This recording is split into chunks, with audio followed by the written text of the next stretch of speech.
የሚጨንቀኝ አይመስለኝም። እኔ እንጃ ህመሙ ከባድ ነው።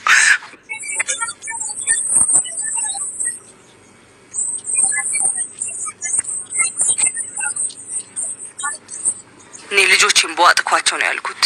ምን ባልወለድኩ ነው ያልኩት። እንደዚህ የሚጨንቀኝ አይመስለኝም። እኔ እንጃ ህመሙ ከባድ ነው። መፈጠራችንን እስከ መጥላት ደርሰናል ማለት የእናቶቹ እንባ በጣም ያሳዝናል።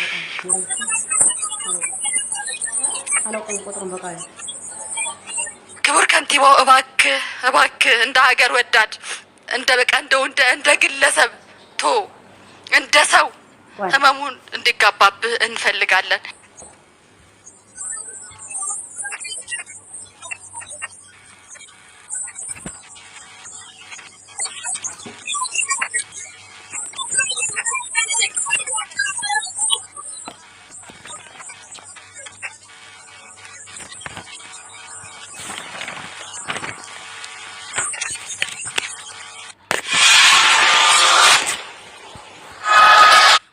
ማስተኛ ፓምፐርስ አይታሰጥልኝ ያለኝ ተፈረደ።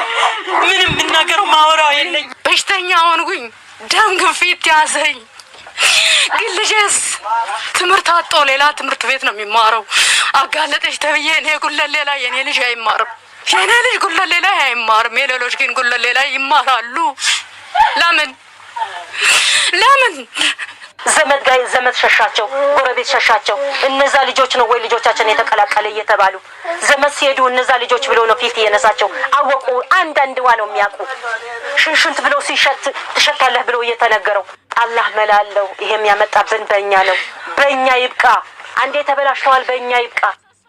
የኛ ኃጢአት ነው። ይሄ የመጣ በሽታ የመጣ የኛ ኃጢአት ነው። የማንም አይደለ። ያንተ ቁስል የኔ ብለው አንታከምም። አንድንም ሰስ አንሆንም፣ እንሸራረፋለን። ለምን? ልጆቻቸው ተደጋጋሚ የግብረ ሰዶም ጥቃት በ19 ዓመት ወጣት የሰፈር ልጅ ቢደርስባቸውም እኚህ እናቶች የሆነውን ለማወቅ ጊዜ ወስዶባቸዋል። ልጆቹም ተደጋጋሚ ማስፈራሪያ በጥቃት አድራሹ ይሰነዘርባቸው ስለነበር በለጋ ዕድሜያቸው እንዲሆንኩ ለማለት አቅም አላገኙም። አንደኛዋ እናት ልጇ በዚሁ ሳቢያ አፍና አፍንጫው እንዲሁም መቀመጫው ቢቆስልም ነገሩ ይህ ይሆናል ብላ ፍጹም አልጠረጠረችም። ወደ ጤና ተቋም ብትወስደውም ጉድፍ ነው ብለው እንደመለሷት ትናገራለች። አፉ ቆስለዋል፣ አፍንጫው ቆስለዋል፣ ፊንጢጣው ቆስለዋል። አንቺ አልነገረኝም። ይሄ መሆን ሐኪም ቤት ወስደው ጉድፍ ነው አሉ። ሐኪም ቤት ይዤ ሲሄድ ጉድጓድ አለ፣ በዚህ ጉድጓድ ከታቸዋለሁ፣ በዚህ አርዳቸዋለሁ። ቤት ሰርተዋል፣ ላስቲክ አንጥፈዋል፣ ከለላ ሰርተዋል፣ ትራሳቸው ድንጋይ አርገዋል። ሲያወሩ ሲያማቸው እንትን እንዳይናገሩ የሚደበድበት ፍልጥ እንጨት ጭንቅላታቸው ላይ አስቀምጠዋል። ካወራቸው ተተናገራቸው በዚህ ጉድጓድ ውሃ ነው የምከታቸው። ሬሳቸው ወላጅ አያገኝም። የሚወጡበት ቦለኬት ፈልፍለዋል። አሁንም ታዩታላችሁ። በእንጨት ላይ ነው ቤት ተሰራ፣ በኮባ ላይ ነው ቤት ተሰራ። ላስቲኩ እኔ ትንሽ ላስቲክ ሰው ሰጥቶኝ በማጥበት ቦታ ያመጣው ላስቲክ ሰርቆ ወስዶ ነው ንጣፍ ያረገበት። አፉ በስብሰዋል፣ አፍንጫው በስብሰዋል፣ ቂጡ በስብሰዋል።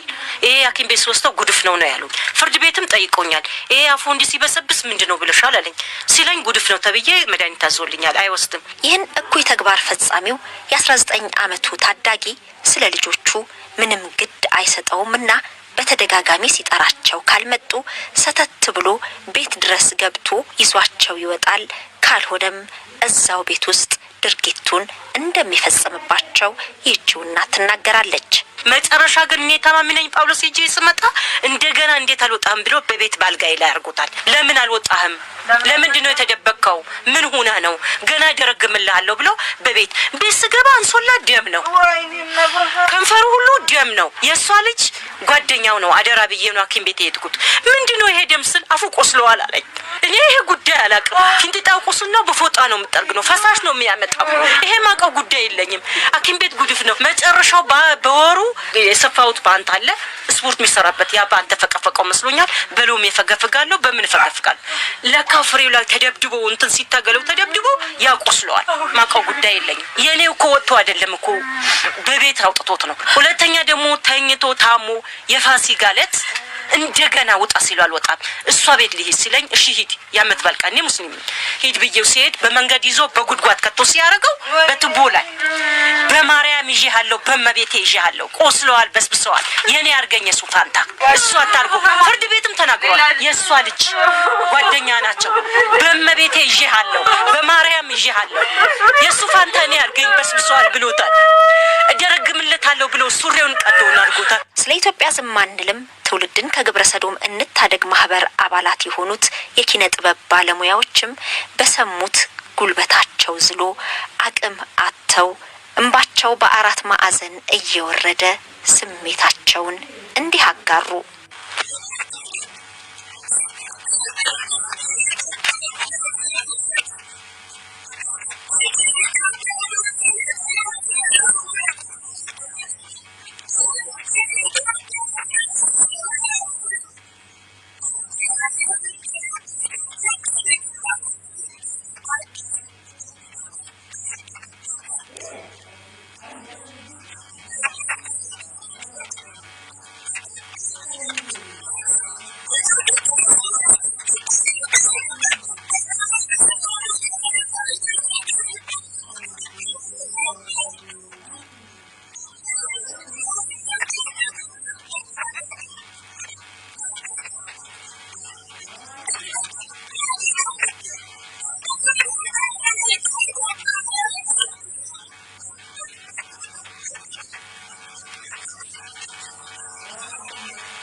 መፈጠራችንን እስከ መጥላት ደርሰናል ማለት የእናቶቹን በጣም ያሳዝናል። ያው የኑሮ አስቸጋሪነት አለ። ኑሯቸውን ለማሸነፍ ደፋ ቀና ይላሉ። የህፃኖቹ ስቃይ የልጆቻቸው ስቃይ ደግሞ ሌላ ስቃይ ሆኖባቸዋል። ምንድነው ምንድነው በጣም እየተቸገርን ያለ ነው። ግን እናቶች ልጆቻቸው እንዲህ መከራ ውስጥ ሆነው በእኛ ይብቃ ብለው እየወጡ ነው ያሉት። እኔ ልጆችን በዋጥኳቸው ነው ያልኩት። ምን ባልወለድኩ ነው ያልኩት። እንደዚህ የሚጨንቀኝ አይመስለኝም። እኔ እንጃ ህመሙ ከባድ ነው።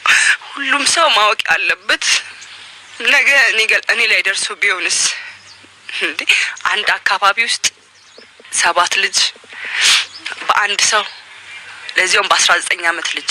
ስለዚህ ማሰብ ያለብን ያ ልጅስ ምን ሆኖ ነው? ምክንያቱም የነዚህ 7 ልጆችስ እጣ እንጃ እንደው ፍለፊት እንደኛ እንደው መታችሁ ብታዩ ጥሩ ነበረ። ህመሙ ከባድ ነው ማለት በቃኛ ለቅሶ የደረስን ነው የሚመስለው። በቃ ሰው የሞተብን ነው የሚመስለው። ምክንያቱም እንደዚህም አለ እንዴ 7ቱንም እኮ አበላሽቶ አንዱ እኮ ታሞ አፉም ቆስሎ አሞት አንደኛው የተደፈረው ለኔ ያርገዋል በማርያም እኔን ዛሬ የሱን ተራ ለኔ ያለው ምንድነው? የት ነን? እኔስ እንዳለው አላውቅም። እኔ ኢትዮጵያ ውስጥ እንዳለውም አላውቅም። እኔ እንጃ ከእንጂ እኔ ምንም ልናገር አልችልምና መድኃኒት እንኳን ይዋጡ ነበሩ፣ ተቋርጧል መድኃኒቱ።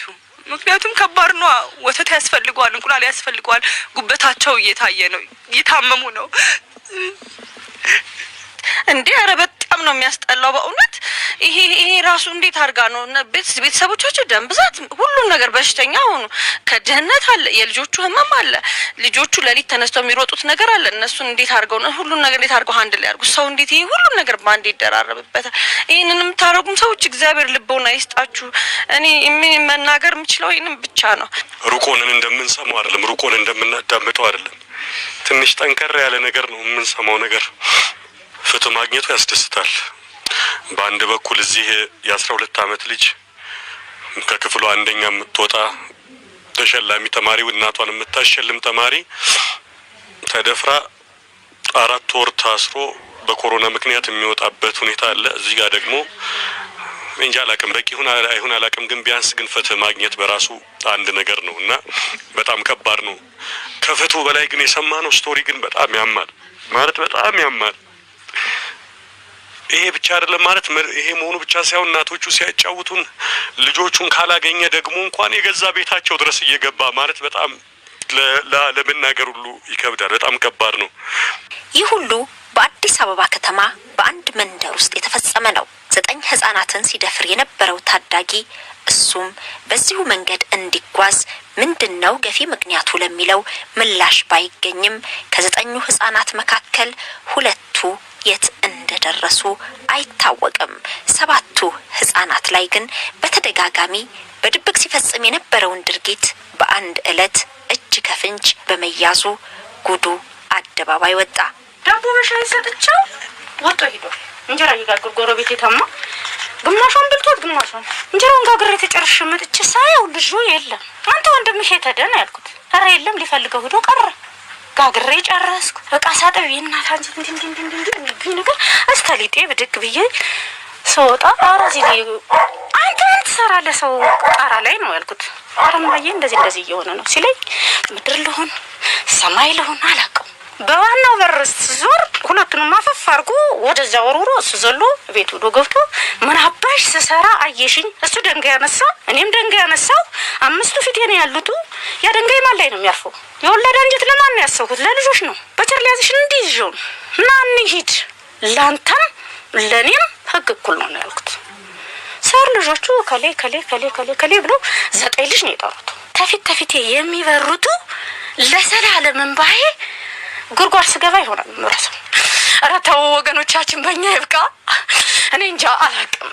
በእኛ ይብቃ ያለችው እናትም ከሌሎች ጎረቤቶቿ ጋር በመሆን ብዙ ስቃይና መከራ አይታለች። ድርጊቱን የሰማች ረቂቅ ወይንም ስንታየው የተባለች የሰፈሩ ነዋሪ ወጣትም በዘፈን ይውጣልኝ ስትል ስንኝ ቋጥራ ዜማ እንዲሰራላት የሄደችበት በሙዚቃ ስራ ውስጥ ያለ እዮብ የተባለ ወጣት የግጥሙ መነሻ እውነተኛ ታሪክ መሆኑን ሲያውቅ ቤተሰቡን ተቀላቀለ።